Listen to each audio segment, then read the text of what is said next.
নমস্কার বন্ধুগণ, আমাদের চ্যানেলে তোমাদের স্বাগত। আজ তোমাদের কলকাতা হাইকোর্টের ভোডাফোনকে নিয়ে করা একটি গুরুত্বপূর্ণ রায়ের কথা, যেখানে ভিআই কে কলার টিউনের আয়ের টাকা জমা দিতে বলেছে।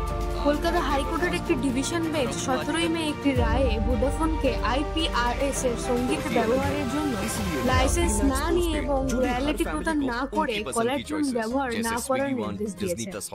অর্থাৎ আপনি ফোনে যে কলার টিউন ইউজ করি, যাতে যে বা যারা আপনাকে বা আমাকে কল করলে একটি ভালো গান শুনতে পাবে এবং তার মুড বদলে যাবে, সেই গানের উপর আইপিআরএস ল আছে, অর্থাৎ ইন্ডিয়ান পারফর্মিং রাইটস সিকিউরিটি, যেখানে আইপিআর এর কাজ হলো সঙ্গীত রচয়িতা, গীতিকার, সুরকার এবং প্রকাশকদের অধিকার সুরক্ষিত করে এবং সঙ্গীত ও সাহিত্যিকদের কাজের জন্য রয়্যালিটি সংগ্রহ বিতরণ।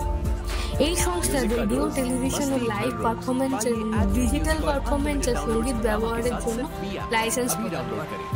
ভিআই আদালতে রায়ের বিরুদ্ধে আপিল করে এবং 22 মে আদালত সীমিত স্থগিতাদেশ মঞ্জুর করে, যা 24 জুন পর্যন্ত প্রযোজ্য থাকবে। রায় অনুসারে ভোডাফোনকে আইপিআরএস এর সঙ্গীত ও সাহিত্যিক কাজের আয় স্ট্যান্ডার্ড চার্টার্ড ব্যাংকে জমা দিতে হবে। বিচারপতি রবিকৃষ্ণ কাপুর বলে, 2012 সালের কপিরাইটস আইন সংশোধনের পর সঙ্গীত বা সাহিত্যিক কাজের রয়্যালিটি দাবি করতে পারে। পরবর্তী শুনানি 12 জুন। সাথে থাকার জন্য ধন্যবাদ এবং ভিডিও ভালো লেগে থাকলে চ্যানেলটি সাবস্ক্রাইব করে পাশে থাকবেন। আরো লিগ্যাল আপডেট